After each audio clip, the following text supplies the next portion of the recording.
Authentic Barnwood. My name is Troy, and today we're going to talk about feature walls and a few tips. I guess tip number one is it looks really good when you're putting it in someone's place when you bring in some wood that's already cleaned off on the back. Perfect rectangles. But I'll take you inside here. I want to show you a few, tricks, I guess, to help you along with your feature wall build. It's an awesome day out right now. The wind's just starting to pick up. It's like my usual live thing, talking about the wind. It's always windy here, but today it's not. So, and there's no bugs, which is quite amazing. So I guess tip number one would be to definitely have a little scrap pile, somewhere to put it, and somewhere clean to cut your wood, outside preferably. Now, inside. This is what we're working on. Look at that thing. So we're going with a couple different angles here, which makes it a little more time consuming, I guess. But I think it's gonna look really well. And we're gonna tie this right in with the brick. So that comes in with a couple different tips. But first, before we get there, let me show you what we need. So some sort of a nailer. This one here is an 18 gauge, and I'm going with 1.75 inch. That's usually a pretty good number to go with for nails. The wood that we're using, this stuff here, it's 1/2 inch. Drywall's 5/8, so there's about an inch, a little better than an inch. And we've got 3/4 to go into the stud, which is lots. Also, we're using PL 200. So any kind of a construction adhesive. This one's good for drywall and paneling, and handy because this is virtually paneling. A couple other things you might need. You may or may not need a drill with different bits. Something to take the trim off, the original stuff. This here is to brush the surface of anything that doesn't pass the test. Maybe an X-Acto knife, some pliers, great for pulling nails, something for the electrical boxes, which we'll get to. And that kind of goes with the electrical boxes right here, the extensions, because this is what comes out, but you need to make up for that 1/2 inch wood, so a little bit of longer screw. A couple of different levels, different lengths, a square, tape measure, and you always need a hammer. This one's just a little guy. And that's like literally all that you need to make this happen.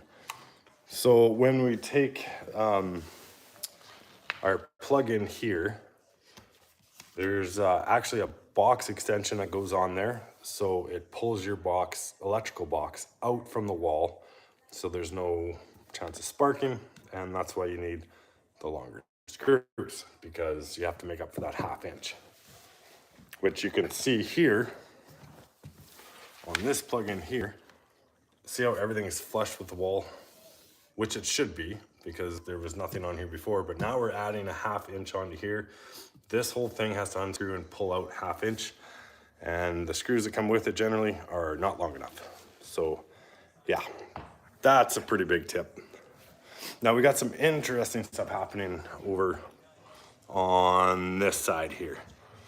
So with this stone, nothing looks equal, flush, or anything like that. Like, you know what I mean?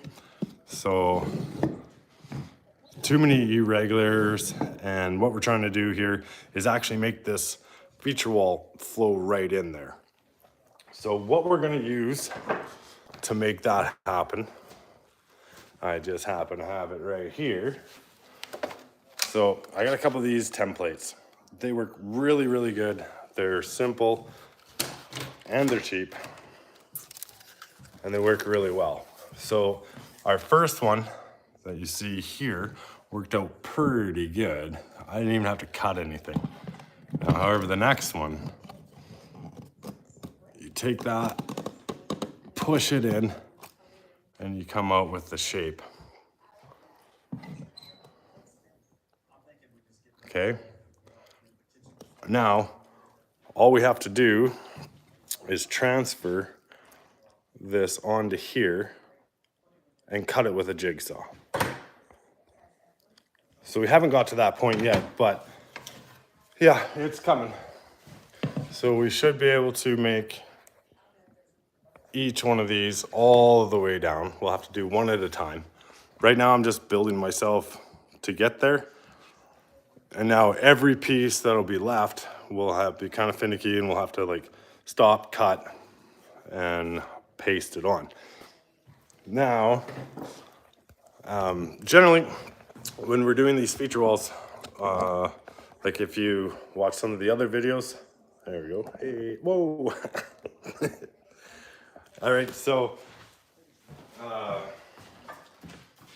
yeah, so generally when we're doing these feature walls, I've always I love starting at the top and working my way down.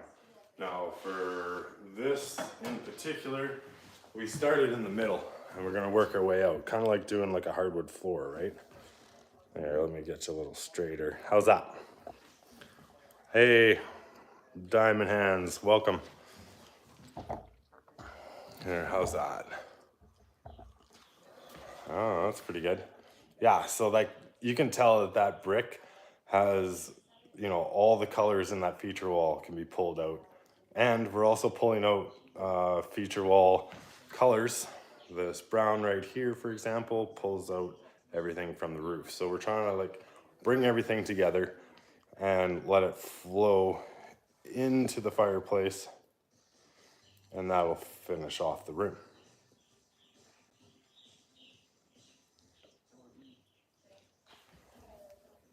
Yeah, so feature walls, really cool. They're still really cool. They've been cool for a long time, quite a few years actually. Yeah, we've set these things up all over the place, and we're always willing to try something a little bit different. So the reason why we're using that PL200, we always use some kind of a construction adhesive. This time it's the 200, and that's because some of these, when we got our angle cuts, because here we got a 40.5 degree. I'm not sure what this one is yet, I haven't figured that out. That one's 50.5, and then we got a 40 on that side. Or possibly this one's 40, that one's 40.5. Doesn't matter, there's a bunch of different ones. So with those angles like that, you get much different lengths as far as knocking off on each stud, which I don't know if you can tell on there, but I can see them right here. Stud. So we take the level, measure out all our studs, make our line down, and we know exactly where we're down. Which actually is twofold, because what you can do now, if you really look, you can see a line all the way down. Obviously, that's the line of where the stud is. So later on down the road, if you're hanging something and you really want to find a stud, it's an easy way to do it. But take 2 steps back and you don't see any holes at all. Pretty good. However, what I was saying before with the angle is that like all of our boards are kind of like 48, 32, 16, and 64. So they're the certain lengths, and really doing angles like this, they should be much longer, and you should be joining on the stud. We're not. So making sure that we're using that construction adhesive, and more or less the nails that we're using are there to like hold that board in place until the glue sets. So another thing, like when, let's say that we're off, you know, 8 inches or something from the stud, what we do, we take the brad nailer and we angle it on the side, on an angle. And then we do like one this way and one that way. So it kind of like makes like an X and kind of locks itself in. And I don't know, so far it's been pretty good. Have never had anyone call me back and say, hey, there's some boards lifting, or because of the way you nailed it, it's no good. Never ever heard that from anybody actually. So this here though, the angles definitely make it so like you're coming and going in and out all day long. Yeah, So I can't remember the exact name or the brand of this there, but I could link this in the description. Yeah, pretty cheap on Amazon. All they are just a template, just to make the easy, or the difficult cuts easy. That's what these things are for. They also have a brake on them too, right here. So like, you know what I mean? Take the brake off, like it's pretty easy to move. Put that brake on, and you can see me flexing. You can move them, but like you gotta try. So like, yeah, pretty good. Pretty good. Same thing. This one also has 2 brakes, right? Put the brake on, brake on.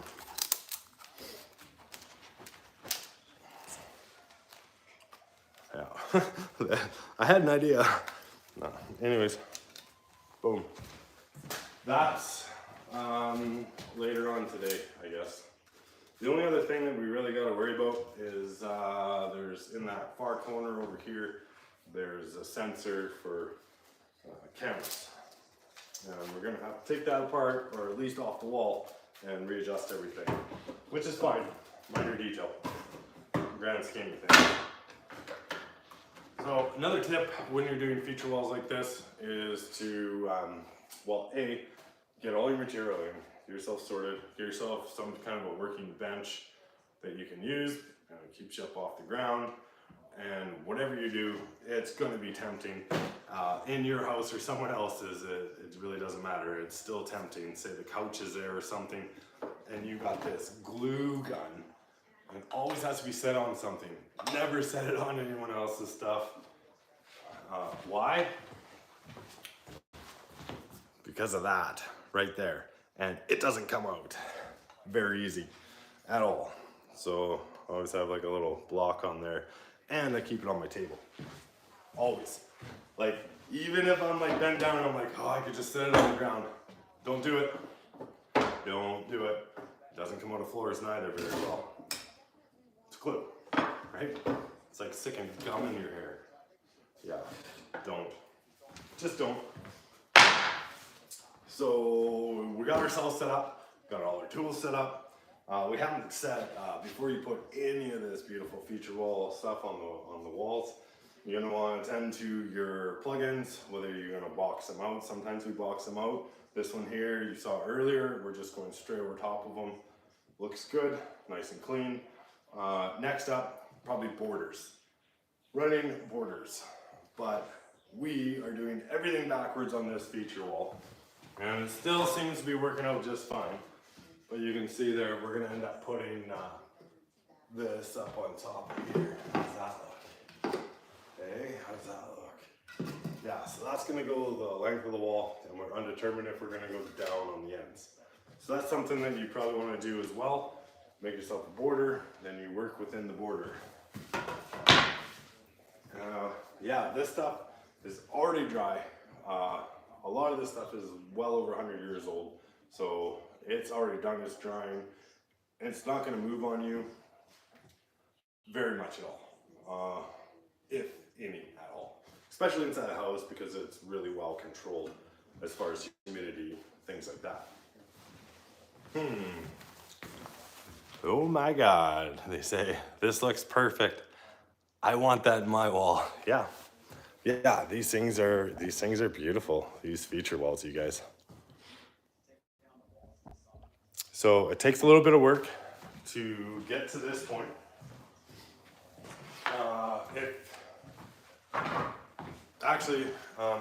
The last live that we did, we haven't done an actual like edited video for a while now.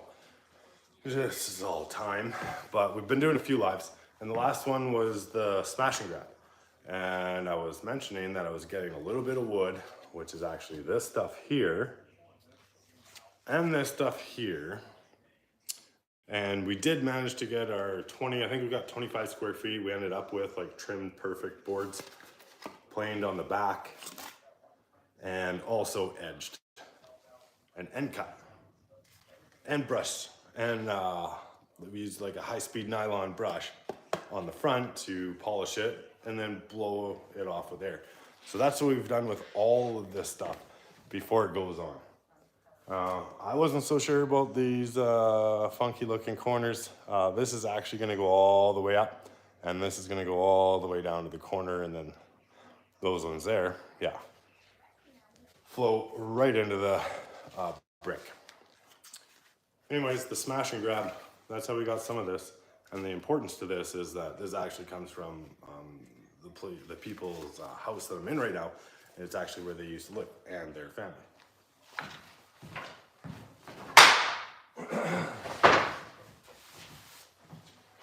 Yeah, so if you want to check out some of our videos, everything's about Barnwood, whether it's the porting, actually going out to get the Barnwood, what you do with Barnwood once you get it, and the whole process, including the do-it-yourself type build mode, which we're in right now. Right here. You know what? There's absolutely like very, very, very little, if any, smell at all to this. So I'm still building. I don't know. I can kind of pick. I can kind of build out this corner right now.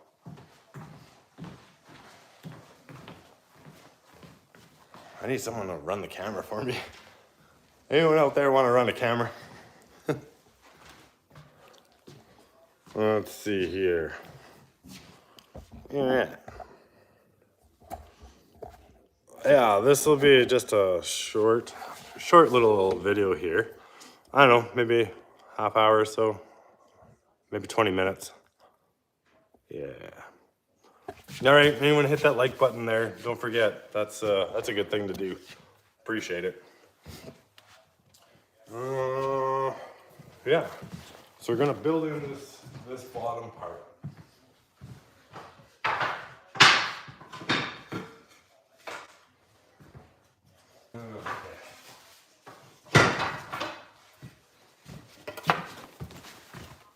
All right, so I'm trying to stagger everything. I got certain dimensions here.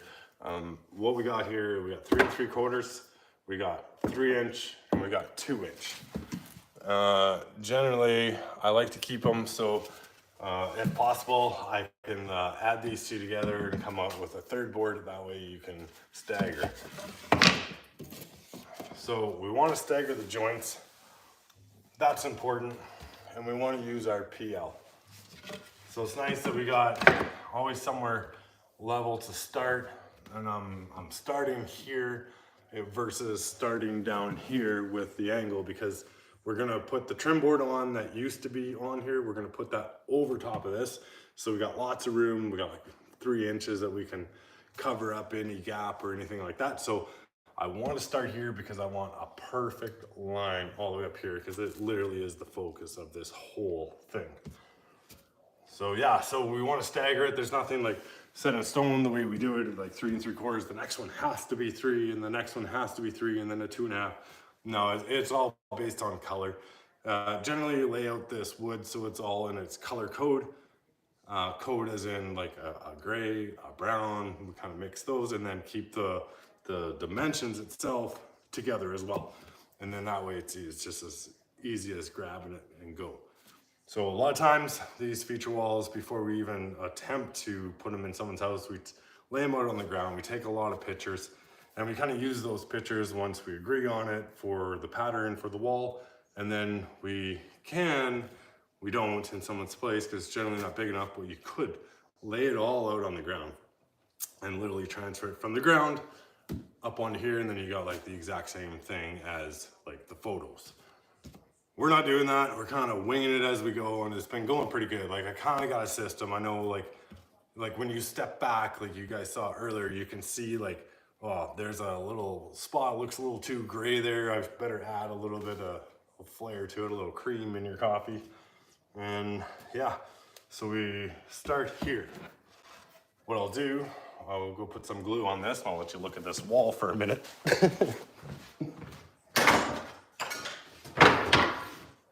Yeah, feature walls. I wonder how many feature walls have ever been made. Actually a lot in the last 8 years.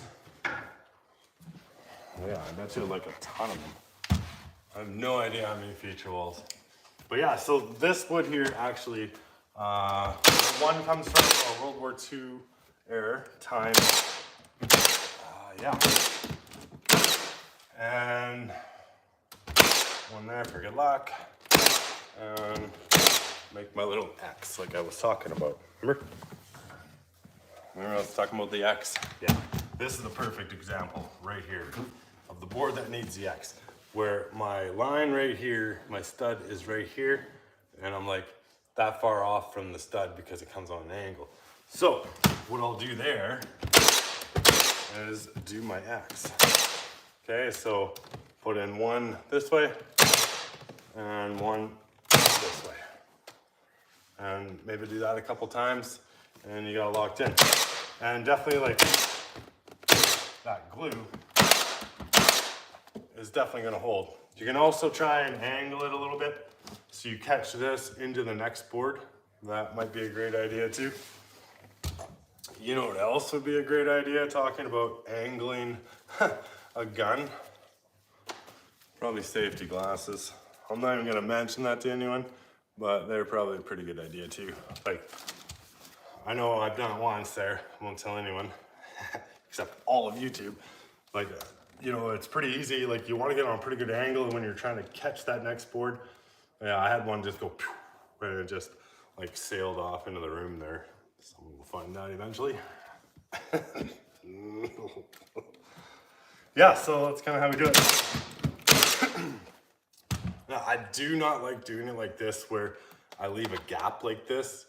The reason why is because like when it's said and done, when everything is like nice and tight everywhere, it looks really good. And this is a recipe for not having things tight. I'll show you why here. What do you got? Oh yeah. Ooh, this is a nice board. Really nice. Really nice board. What do you got here? 3-inch, 3-inch, and a 4. Boom. Look at this board, you guys. Look at this board. So I know exactly where this board actually came from. I don't know if you can see the difference here. So this one here is cedar, right? I can tell, like it feels like paper thin or paper light. And then this one's fir, and it's actually like double. Now you can see those like natural stretch cracking. It's all normal, it's all normal. Beautiful stuff. I love this. Probably cedar in my mind is the cream of the coffee. Like it weathers so well versus every other kind of wood. But see, this one here, it actually fits like perfect. So this is a really poor example, but yeah, what happens is when the whole milling process, if let's say these were just ran through a table saw, right? And then if something isn't perfect, you're gonna have like some sort of like wow to it. That transfers onto the wall. So when you're doing your wall, let's say that you did use a table saw, which is fine, you gotta like rip it down. Let's say you're using a table saw and you're putting it together yourself, I hope. If you can match those two together. That way you can always make sure that the crown is up, for example, and everything will fit tight. And when you stand back from the wall, you really won't see that wave too much. You might see it a little bit. So by leaving gaps like this with that, and you go ahead and nail it on the long side without something up above it, this is what's gonna happen. You're gonna have gaps. And how do you solve that? Well, that's why we brought a hammer, right?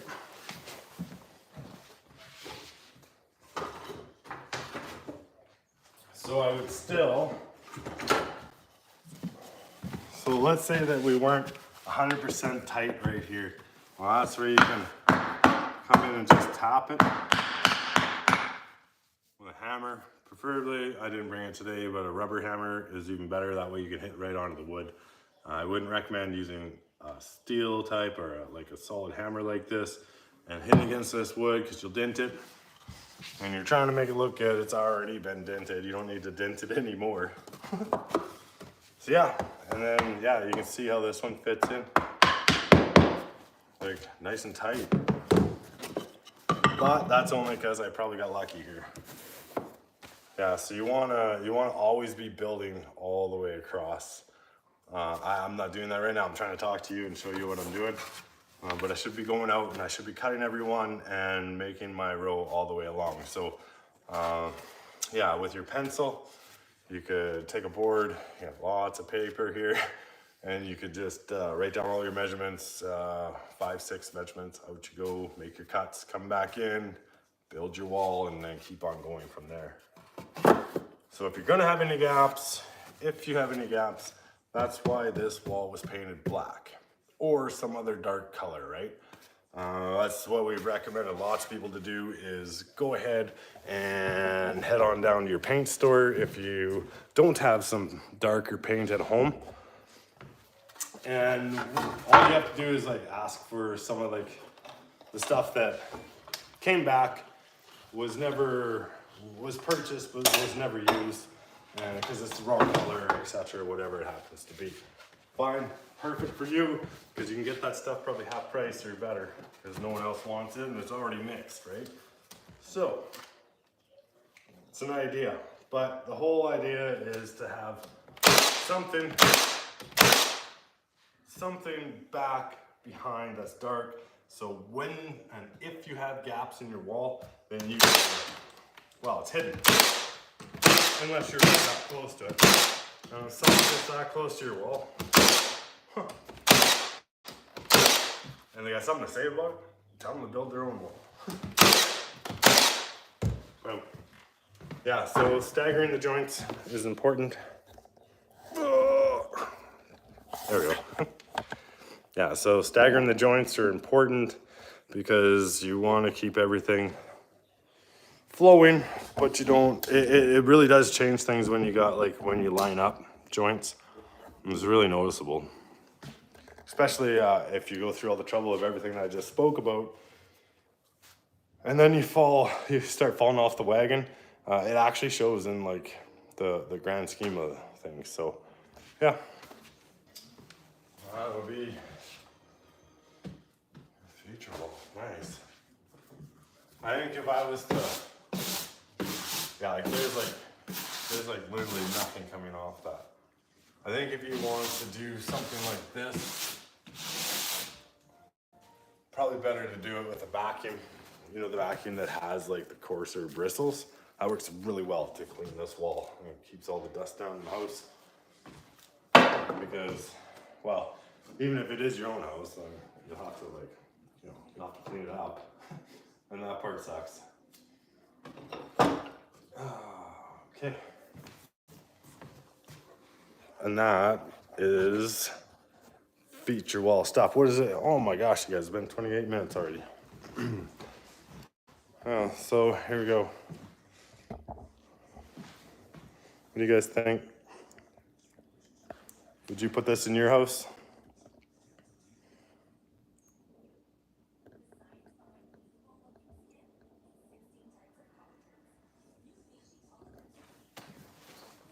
All right. Like my glasses.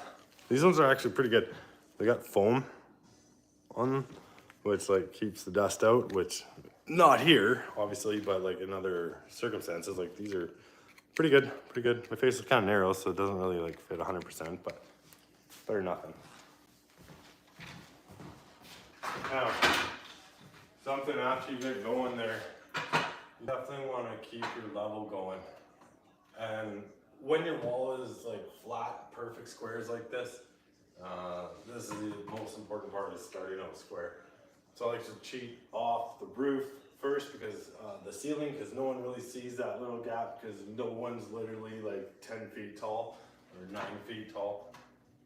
And then you can cheat it a little bit on the way down, but ever so slightly. Like it would take you from here down to here to make up, you know, a 1/4 inch. So, and you shouldn't have to make up a 1/4 inch.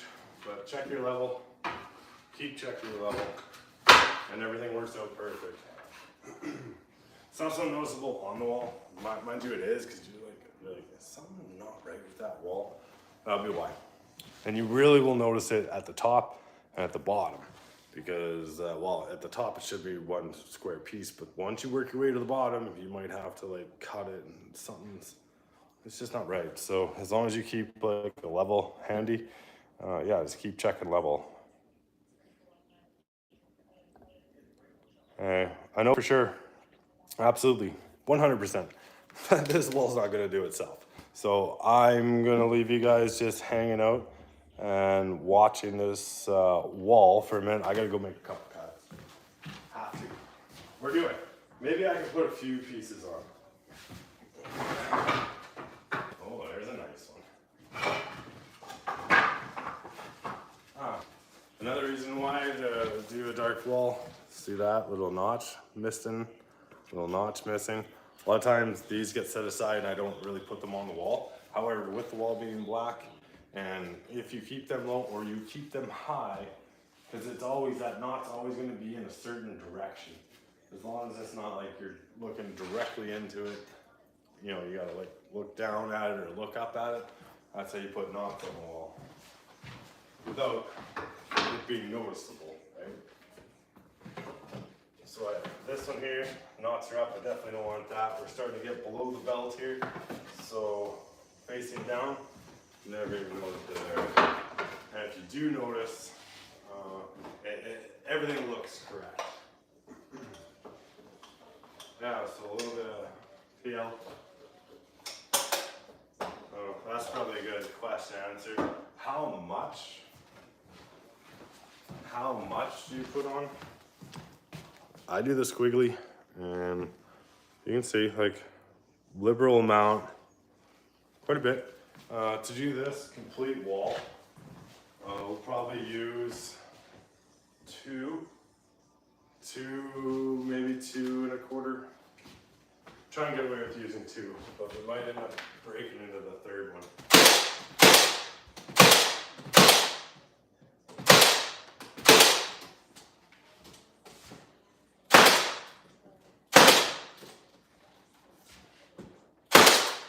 Every so often you'll see a piece there that you're not quite happy with. Give another L, give another nail. Try the X pattern. Works pretty good.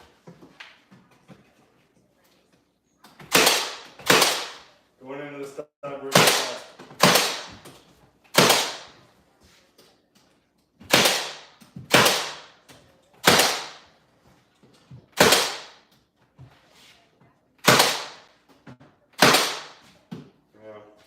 just like that. Okay. So I got 3 3/4, 3 inch, 3 inch, 2 inch. I'll go back to a 3 inch, back to a 3 3/4, down to a 2 inch.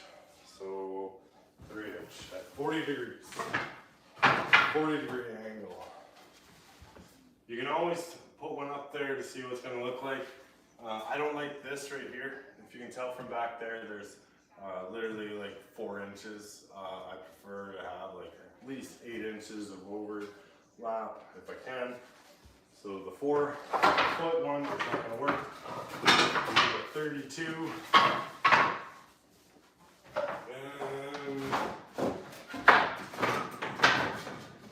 There we go. Perfect. 32. 2.5.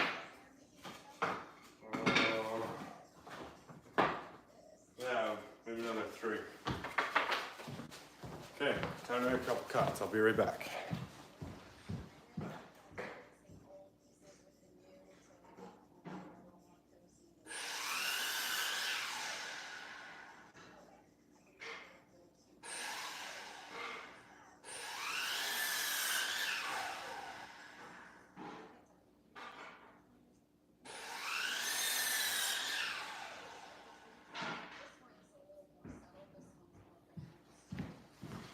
That didn't take very long.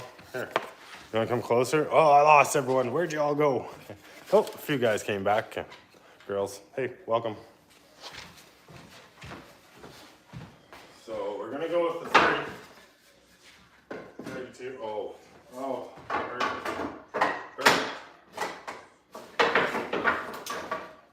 So I always get a couple.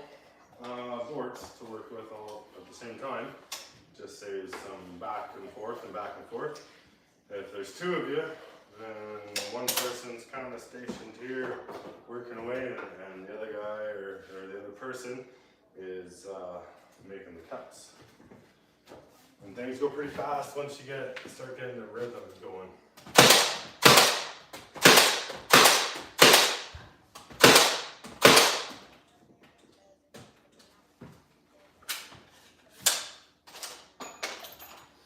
There you go. Load up a couple more nails. We're ready to go. 3-inch.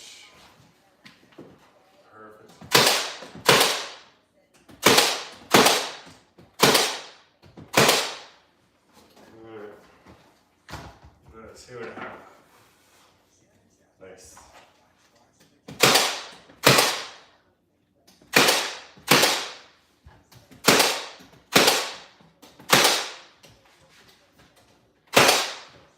It's easy to put way too many nails in. You don't need that many nails. Definitely don't. But like I was saying earlier, if you're not going to go into the studs, you're going to use a few more nails, that's for sure. But I mean, they're cheap. Like you buy them in like thousands, right?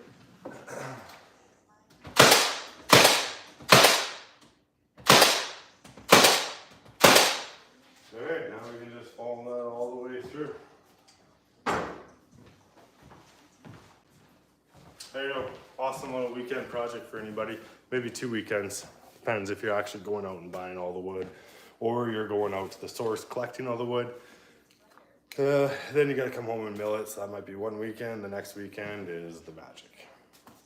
Anyways, thanks everyone for hanging out with me and learn a little bit of the tips, tricks on how to make a deadly, deadly feature wall. All right, see you next time, whenever that may be.